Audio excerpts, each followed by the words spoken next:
Jika talasfobia dan astrofobia disebabkan karena luasnya dan dalamnya objek yang belum diketahui, bagaimana jika kebalikannya? Semua objek dan tempat yang alih-alih memiliki volume yang sangat luas dan besar. Di kasus ini, semuanya terasa sangat sempit dan kecil. Biasa disebut dengan klaustrofobia, yang ternyata merupakan kecenderungan ketakutan berlebih terhadap tempat sempit. Tempat sempit di sini memang memiliki beberapa tingkatan. Ada yang sempit-sempit ringan seperti jalan-jalan sempit, atau yang paling parah adalah seperti sebuah gua-gua di pegunungan yang sempitnya nggak ketolongan. Jadi apakah kalian termasuk orang yang nggak nyaman dengan tempat sempit?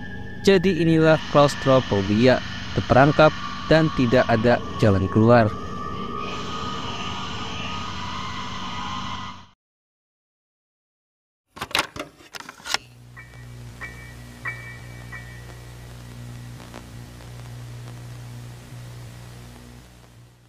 Secara umum, klaustrofobia adalah jenis fobia yang memang penderitanya memiliki rasa takut berlebihan saat berada di ruangan sempit dan tertutup.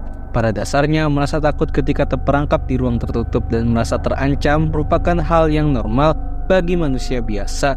Akan tetapi, pengidap klaustrofobia akan merasa ketakutan setiap berada di ruang sempit meski tanpa ancaman berbahaya. Klaustrofobia dapat dipicu oleh berbagai situasi seperti berada di dalam ruangan tertutup dan banyak orang, naik pesawat terbang atau mobil kecil, melewati terowongan, dan lain-lain. Ketika berada di situasi tersebut, pengidapnya akan mengalami gangguan cemas hingga serangan panik seperti orang fobia pada umumnya. Tapi ruangan sempit yang dimaksud di sini itu seperti apa? Bagi pengidap fobia ini, ruangan sempit seperti lift dan hal-hal yang lain yang sempitnya masih wajar bagi orang normal pun itu sudah membuat mereka tidak nyaman.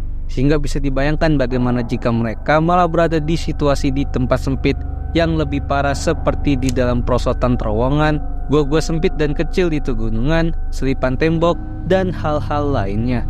Tapi apakah kalian tahu kalau orang normal juga bisa merasakan tidak nyaman dengan tempat sempit walaupun memang tidak separah yang mengidap?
Jadi apa perasaan kalian setelah melihat beberapa tes pada fobia ini?